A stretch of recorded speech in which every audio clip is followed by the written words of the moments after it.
तर स्वागत आहे आपलं सर्वांचं आजच्या एका नवीन व्हिडिओमध्ये. तर बघा, मुख्यमंत्री माझी लाडकी बहीण योजनेची ई-केवायसी आता बघा शासनाने जे आहे ते 18 नोव्हेंबर शेवटची तारीख दिलेली होती की 18 नोव्हेंबर पर्यंत सर्व लाडक्या बहिणींना ई-केवायसी करायची आहे.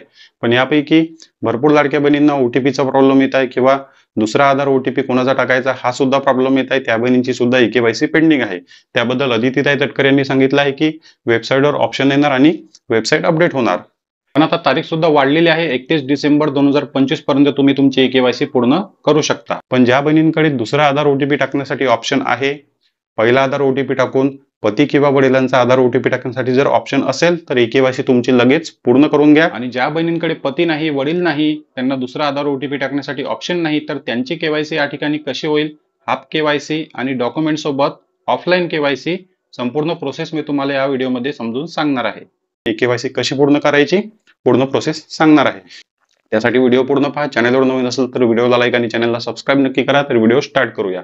तर बघा, सर्वात आधी आपल्याला लाडकी बहीण योजनेची ऑफिशियल वेबसाईट ओपन करून घ्यायची आहे.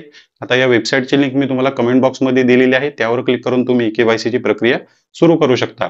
तर या ठिकाणी वेबसाईट ओपन झाली. या ठिकाणी क्लिअर दिलेलं आहे. लाडकी बहीण योजनेची ई-केवायसी करण्यासाठी या ठिकाणी क्लिक करा. तर या ठिकाणी आपल्याला क्लिक करायचं आहे. या ठिकाणी क्लिक केलं. पहिल्या नंबरचं पेज जे आहे ते तुमच्यासमोर अशा प्रकारे ओपन झालं. पहिल्या नंबरचं पेज, त्यानंतर लाभार्थी आधार क्रमांक आपल्याला या ठिकाणी टाकायचा आहे. आपण लाभार्थी आधार क्रमांक टाकला. त्यानंतर जो कॅप्चा कोड आहे सेम टू सेम नंबर या ठिकाणी टाकायचा आहे. आपण कॅप्चा कोड टाकला. ठीक आहे. या ठिकाणी ऑप्शन दिलेला आहे सहमती द्या. आपण सहमती दिली. ओटीपी पाठवा. ओटीपी पाठवावर क्लिक केल्यानंतर तुमच्यासमोर जे आहे ते लगेचच 2 मिनिटांमध्ये, लगेचच 1-2 सेकंदामध्ये ओटीपी टाकण्याचं अशा प्रकारे तुमच्यासमोर पेज ओपन होईल आणि तुमचा ओटीपी सेंड झालेला आहे असं तुम्हाला वरच्या बाजूला जे आहे ते लाईन दिसून येईल. तर तुमच्या आधार कार्डला लिंक असलेल्या मोबाईल नंबरवर ओटीपी येईल. तो ओटीपी तुम्हाला या ठिकाणी सबमिट करायचा आहे. आपण ओटीपी सबमिट केला. आता बघा, ज्या बहिणींकडे पती नाही, वडील नाही, दुसरा आधार ओटीपी टाकण्यासाठी ऑप्शन नाही, त्या बहिणींनी फक्त लाभार्थी आधार क्रमांक, जसं मी तुम्हाला प्रोसेस सांगितलेली आहे, लाभार्थी आधार क्रमांक टाकून आणि तुमच्या आधार नंबरवर येणारा ओटीपी टाकून ई-केवायसी म्हणजे हाफ ई-केवायसी कंप्लीट करून घ्यायची आहे. अशा प्रकारे जसं मी प्रोसेस तुम्हाला या ठिकाणी सांगत आहे. आणि मग नंतर डॉक्युमेंटची सुद्धा प्रोसेस तुम्हाला करायची आहे. म्हणजे ई-केवायसी या ठिकाणावरून बंद करून द्यायची आणि समोरची डॉक्युमेंटची प्रोसेस मी तुम्हाला सांगत आहे. तर त्यांच्याकडे आधार ओटीपी टाकू शकतात, वडिलांचा, पतीचा, त्यांची प्रोसेस. तर काही मिनिटांनी ओटीपी आल्यानंतर ओटीपी आपण या ठिकाणी सबमिट केला. समाविष्ट करा या बटनवर क्लिक करायचं.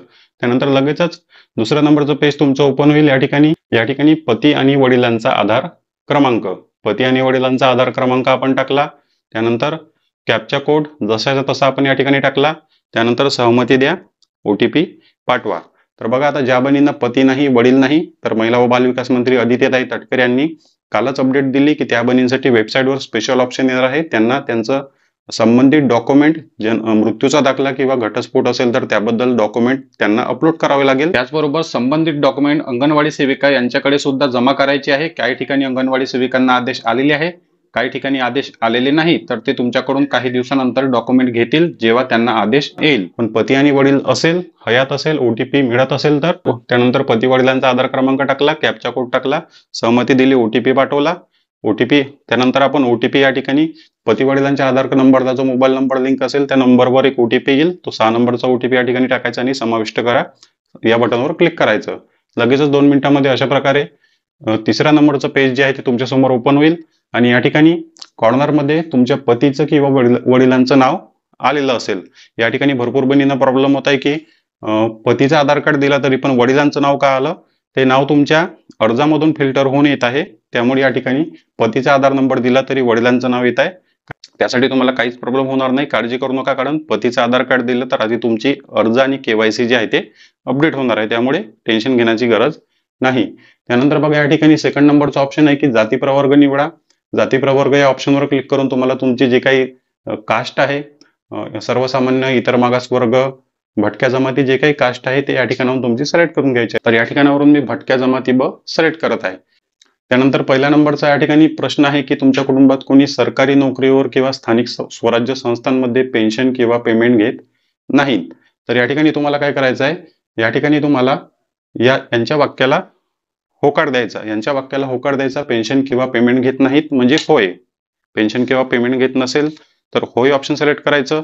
पेन्शन किंवा पेमेंट मिळत असेल तर नाही ऑप्शन सिलेक्ट करायचं. त्यानंतर या ठिकाणी सांगितलेलं आहे की तुमच्या कुटुंबात फक्त एकच विवाहित आणि एकच अविवाहित बहीण योजनेचा लाभ घेत आहे.